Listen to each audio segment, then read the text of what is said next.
আজকে আমার বাজরিগার পাখির খাবার কিনতে চলে গিয়েছিলাম একটা দোকানে। সেখানে আমার দেখা হলো দুষ্ট আর রঙিন এই পাখিগুলোর সাথে। এদের নাম হচ্ছে সানকুনিউর। পৃথিবীতে যত ধরনের প্যারট প্রজাতির পাখি আছে তার মধ্যে সানকুনিউর অন্যতম জনপ্রিয় একটা প্রজাতি।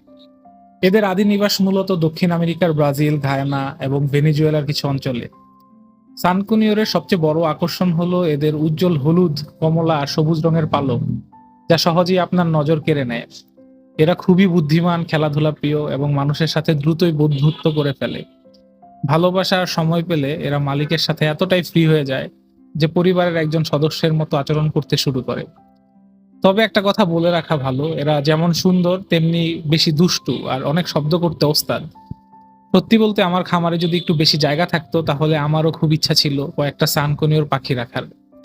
আপনাদের মধ্যে কার কার কাছে সানকুনিওর আছে এবং কার কার এই রঙিন দুষ্ট পাখিগুলো ভালো লাগে কমেন্টে অবশ্যই জানাবেন। ধন্যবাদ।